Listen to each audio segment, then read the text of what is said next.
ஓம் சாந்தி.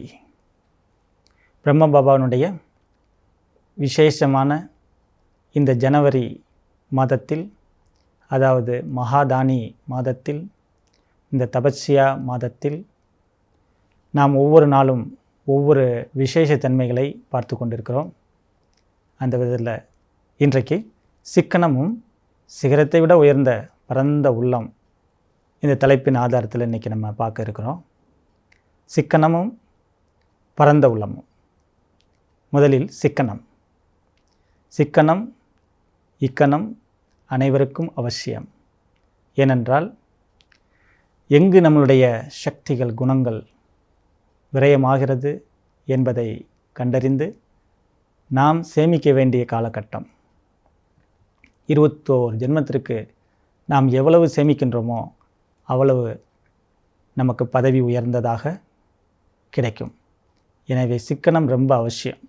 யஜ்யத்தில் ஆரம்பத்திலிருந்து பார்த்தா சிக்கனம்ங்கிறது ஒரு பெரிய தாரணையாக இருந்து வருகிறது. முதலில் சிவ் பாபா இதைத்தான் நமக்கு ட்ரைனிங் கொடுக்குறார். சிவ் பாபாவே கற்றுக் கொடுக்கக்கூடிய ஒரு பெரிய கலை அப்படின்னு சொன்னோன்னா, குறைந்த செலவில் அதிக லாபம். இந்த சிவ் பாபாவை பிரம்ம பாபா மூலமாக இந்த ட்ரைனிங்கை நம்ம கொடுத்துருக்கிறார். இன்றைக்கி நம்ம சகோதரிகளை பார்க்குறோம், பெரிய பெரிய பெஹன்ஜிகளை பார்க்குறோம், தீதிகளை பார்க்குறோம், தாதிகள்லாம் பார்த்துருக்குறோம். அவங்க எல்லாருமே இதை நம்ம கற்றுக் கொடுத்துருக்காங்க. ஆனால் அதுக்கு பின்னாடி கடைசியில் நிற்கிறது அந்த பிரம்மா பாபா. அவர் தான் அந்த சிக்கன புருஷராக இருந்தார், சிக்கனத்தின் அவதாரமாக இருந்தார். அவர் கற்றுக் கொடுத்த அந்த கலை தான் இன்றைக்கி வரைக்கும் இந்த யஜ்யத்தை இன்று வரை லீட் பண்ணிகிட்ருக்கு. ரிச்சஸ் இன் த வேர்ல்ட் அப்படின்னு நம்ம சொல்லிக்கலாம் இந்த பிரம்மகுமாரிஸை. ஆனால் அதுக்கு பின்னாடி மிகப்பெரிய சிக்கனம் என்பது நடைமுறையில் இருந்து வருகிறது.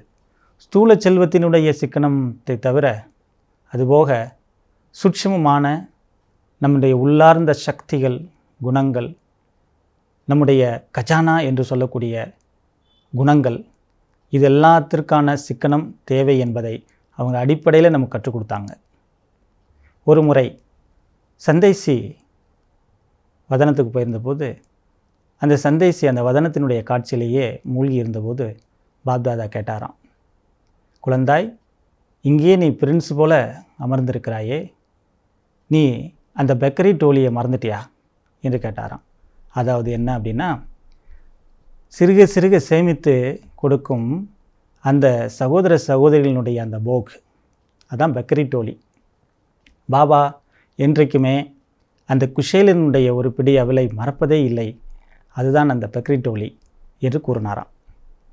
அப்படி பாபா என்ன செஞ்சார் அப்படின்னா, ஏழை பங்காளன்.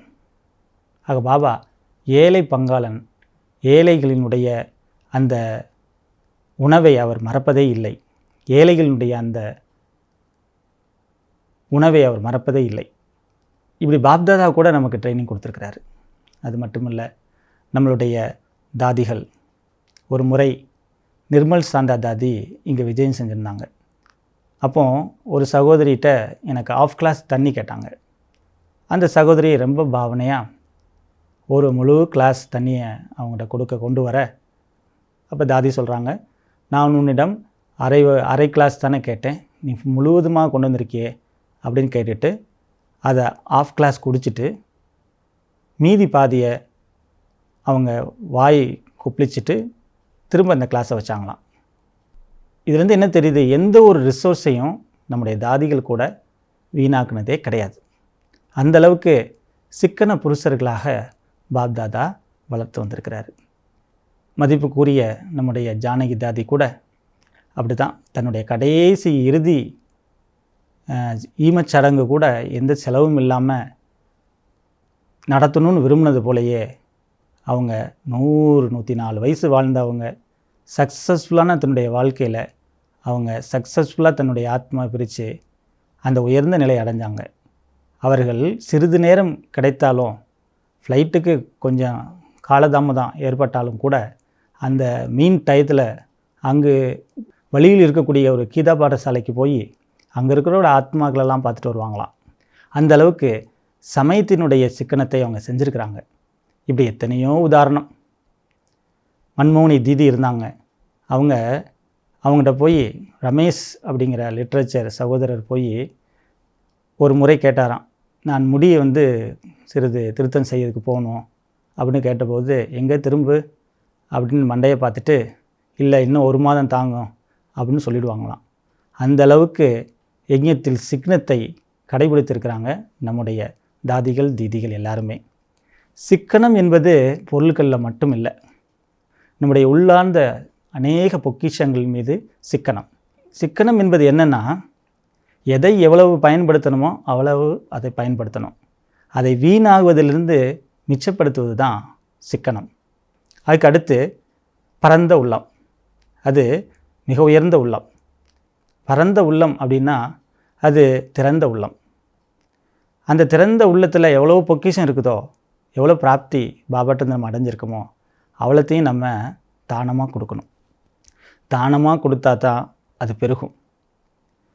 இதில் சிக்கனம் கூடாது என்றே பாபா அவ்யக்த முறையில் சொல்லியிருக்கிறாரு. நம்ம பாபாட்டிருந்து அடைஞ்ச சுகம் சாந்தி அனைத்தையும் நம்ம திறந்த உள்ளத்தோட மகாதானி ஆயிட்டு அந்த அளவிட முடியாத பொக்கிஷங்களை அனைவருக்குமே வழங்கிட்டே இருக்கணும். நம்மளை யார் பார்க்குறாங்களோ அவங்களுக்கு நம்மகிட்டருந்து ஏதோ கிடைக்கும் அப்படின்னு தோணணும். இல்லை நம்மள்கிட்டருந்து வாங்கிட்டு போயிடுவாங்கன்னு தோணுச்சுன்னா நம்ம தானி அல்ல. அப்படி அளவு கடந்த குறைவில்லாத தானியாக மகாதானியாக வள வரணும். அதை பாபா செஞ்சு காட்டினார். யார் தன்னை பார்க்க வந்தாலும் அவங்களுக்கு பாபா ஒரு நினைவு பரிசு கொடுக்காம வழி அனுப்புகிறதே இல்லை, வெறுங்கையா வழி அனுப்புகிறதே இல்லை. காரணம் என்ன? பாபா அனைவருக்கும் கொடுக்கக்கூடிய மகாதானியாக இருந்தார். அப்படி பாபா நமக்கு ட்ரைனிங் கொடுத்துருக்காரு. இந்த சிக்கனமும் இந்த பரந்த உள்ளமும் ஒரு கோணத்தில் பார்த்தா அது ஒன்றாக சேர்க்கவே முடியாது. சிக்கனம் இருக்கிற இடத்துல எப்படி பரந்த உள்ளத்தோடு கொடுக்க முடியும் அப்படின்னு நமக்கு தோணும். ஆனால் சிக்கனமாக இருந்து நம்ம சேமித்தா தான் அதை மற்றவங்களுக்கு நம்ம வழங்க முடியும்.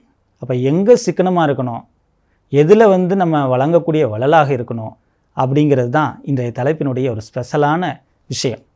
அப்படி பார்க்கும்போது சிக்கனமாக இருப்பது என்றால் ஒருத்தருக்கு ஒரு நேரத்தில் ஒரு விஷயந்தான் வேணும், ஒரு பொருள் தான் வேணும், அதுக்கு மேலே அது பயன்படாது.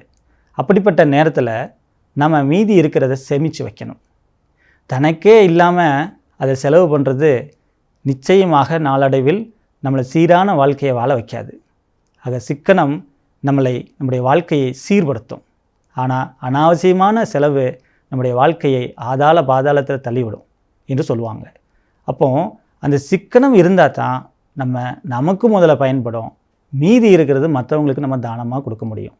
இந்த ரெண்டுமே ஒன்றாக சேர்த்து நமக்கு தேவை. சிக்கனமும் வேணும், அதை வழங்கக்கூடிய வள்ளலாகி மற்றவங்களுக்கு வழங்குவதற்காக பரந்த உள்ளம் வேணும். இந்த ரெண்டும் ரொம்ப அவசியம். சிக்கனமாக இருக்கிறதுக்கு இன்னொரு விசேஷத்தன்மை என்ன அப்படின்னா, எளிமை இருக்கணும். யார் சிக்கனமாக இருக்கிறார்களோ அவர்கள் தன்னுடைய வாழ்க்கையில் எளிமையை கடைபிடிக்காமல் அந்த சிக்கனத்தை அடைஞ்சிருக்கவே முடியாது. பாபா எளிமையாக இருந்தார், சிம்பிளாக இருந்தார், அதே நேரத்தில் சாம்பிளாக இருந்தார். அதாவது எதுலெல்லாம் சிம்பிளாக இருக்கணும்னு இருந்து காட்டினார். அகங்காரம் இல்லாமல் இருந்தார், நிரகங்காரியாக இருந்தார். தேக உணர்வுக்கு அப்பால் நிரகங்காரியாக இருந்தார், நிராகாரியாக இருந்தார். அது மட்டும் இல்லை, கோபம் இல்லாமல் இருந்தார், பற்று இல்லாமல் இருந்தார். இதிலெல்லாமே அவர் சிக்கனமாக இருந்தார். அதுக்கு சாம்பிளாகி காட்டினார். காந்தியடிகள் கூட சிம்பிளிசிட்டி என்பதன் மூலமாகத்தான் ஒரு தேசத்துக்கே சுதந்திரம் வாங்கி தந்தார்.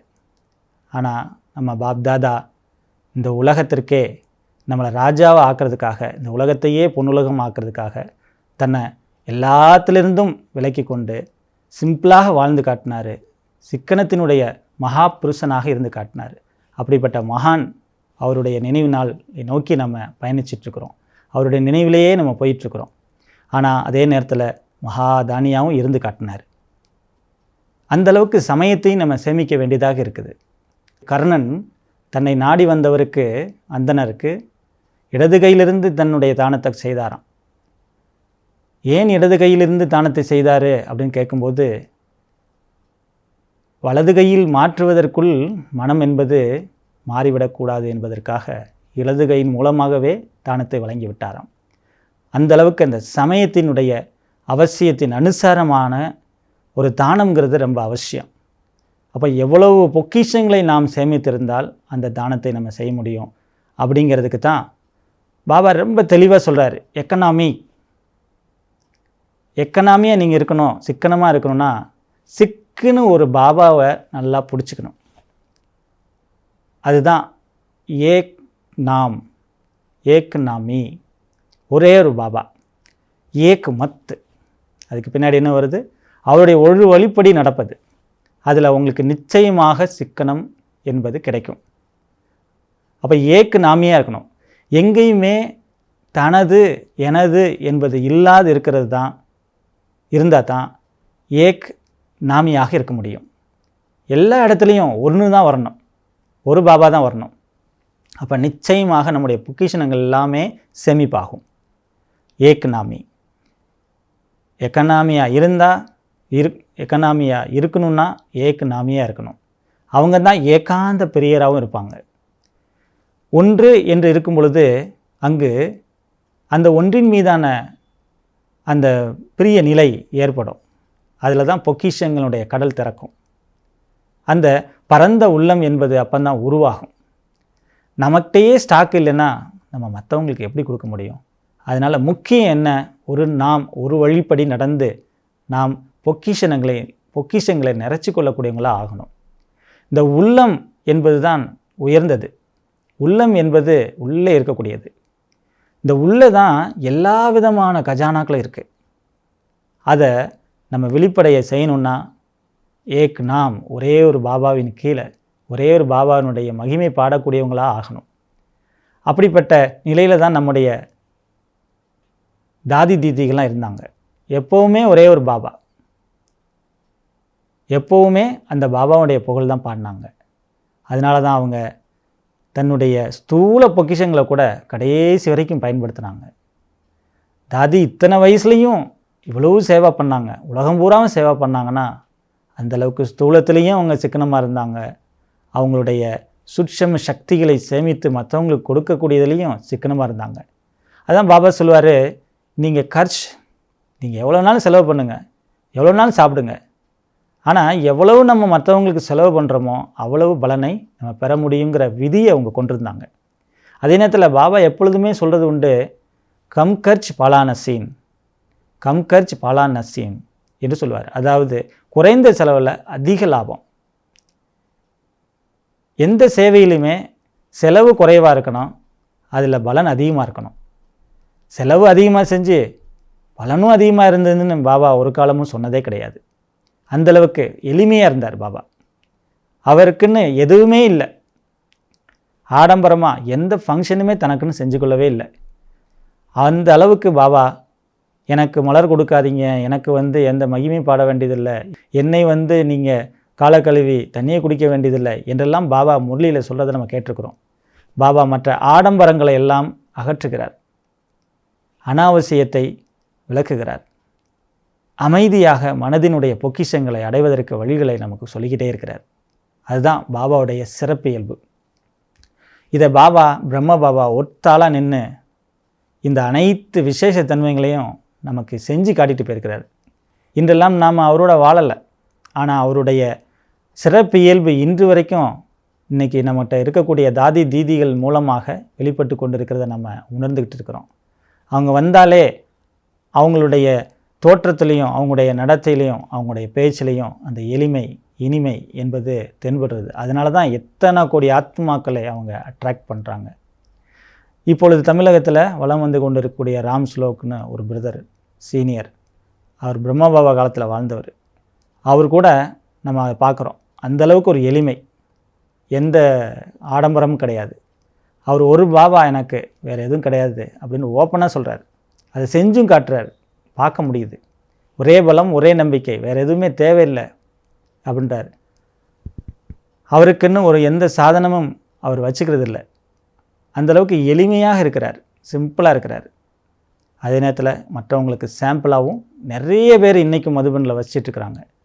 அப்படி சிக்கன புருஷர்களை பாபா எத்தனை பேரை உருவாக்கியிருக்கிறார், எத்தனை தூண்களை நிப்பாட்டிட்டு போயிருக்கிறார். இதெல்லாம் நம்ம மதுபன் போனால் தான் பார்க்க முடியும். அப்படிப்பட்ட பாப்தாதாவினுடைய இன்றைய விசேஷ தன்மைகளை நம்ம பேசிக்கிட்டே இருக்கலாம். அதுக்கு அளவே கிடையாது.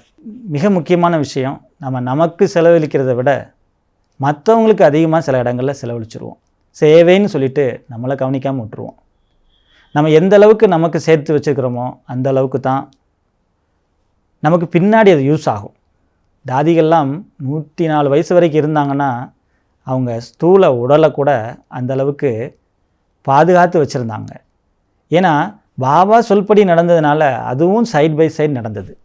அதுவும் இருக்குது. அதனால் நம்ம இப்போ சேர்த்து வச்சாதான் பின்னாடி நமக்கு உதவும். அப்படி இருக்கணும். இதுலேயும் நம்ம சிக்கனமாக இருந்து காட்டணும் என்று பாபா ஒரு அவ்யக்த முறையில் கூறியிருக்கிறார். அது மட்டும் இல்லை, லௌகிக்கில் வீணாகக்கூடிய அனைத்து பொக்கிஷங்களையும் சேமித்து அலௌகிக்கில் நீங்கள் பயன்படுத்துங்க. ஆத்மாக்களை உருவாக்குவதில் பயன்படுத்துங்க. அது மட்டும் கிடையாது, பிரம்மா பாபா தன்னுடைய ஓய்வை கூட மாற்றி விஸ்வ சேவையில் பயன்படுத்தினார். அப்படி பாபா கூட சொல்கிறார், என்னை துக்கத்தையும் வென்றவங்களாகி ஆத்மாக்களுக்கு வாரி வழங்குங்க, அந்த விஸ்வ சேவையில் பயன்படுத்துங்க அப்படின்னு பாபா கூட சொல்லியிருக்கிறார். ஆக நம்ம இருக்க வேண்டியது சிக்கனம் மற்றும் பரந்த உள்ளத்தில் பேலன்ஸ். நீங்கள் வெறும் சிக்கனம் மட்டும் இருந்தால் அது வேஸ்ட். சிக்கனமாக இருக்கிறது என்னவோ சரி, ஆனால் அதை வெறும் சிக்கனம் மட்டும் இருக்குது அப்படின்னா, தானம் இல்லை அப்படின்னா அது வேஸ்ட்டு. இல்லை நான் இருக்கிறதெல்லாம் கொடுத்துக்கிட்டே இருப்பேன் அப்படின்னா ஸ்டாக் குறைஞ்சிக்கிட்டே இருந்தால் அதுவும் வேஸ்ட், பின்னாடி பயன்படாது. ரெண்டுலேயும் பேலன்ஸாக இருக்கணும், அதான் ரொம்ப அவசியம். அதனால் பாபாவுடைய ஒரு ஸ்லோகனை நம்ம நினைவு வச்சுக்கணும். அடிஷனலாக சஃபல் கரோ சஃபல்தா பாவோ. அனைத்து பொக்கிஷனங்களையும் நீங்கள் பயன்படுத்துங்க, யூஸ் பண்ணுங்கள். எவ்வளவுக்களவு நீங்கள் யூஸ் பண்ணுறீங்களோ, சேமித்து அதை பயன்படுத்துகிறீங்களோ அவ்வளவுக்களவு அது பெருகும். தோண்ட தோண்ட தான் ஊறும். நீங்கள் எந்த அளவுக்கு பாபாவுடைய பொக்கிஷங்களை எடுத்து மற்றவங்களுக்கு கொடுக்குறீங்களோ அந்தளவுக்கு அது உங்களை செல்வந்தனா மிகப்பெரிய உயர்ந்த நிலைக்கு உங்களை உருவாக்கும். ஆகையினால் நம்ம செய்ய வேண்டியது எக்கனாமியாக இருக்கிறதுன்னு கூடவே ஏக்னாமியாக இருக்கணும். ஏக்னாமினா ஏக் மொழி, ஏக் மத்தில் இருக்கணும், ஒரு வழியில் இருக்கணும். அதில் நம்முடைய பொக்கிஷங்கள் எல்லாமே நிறையும். இன்றைய நாளில் உங்களோட இந்த சிக்கனத்தை பற்றியும் இந்த பரந்த உள்ளத்தை பற்றியும் பகிர்ந்து கொண்டதில் எனக்கு ரொம்ப மகிழ்ச்சி. ஓம் சாந்தி.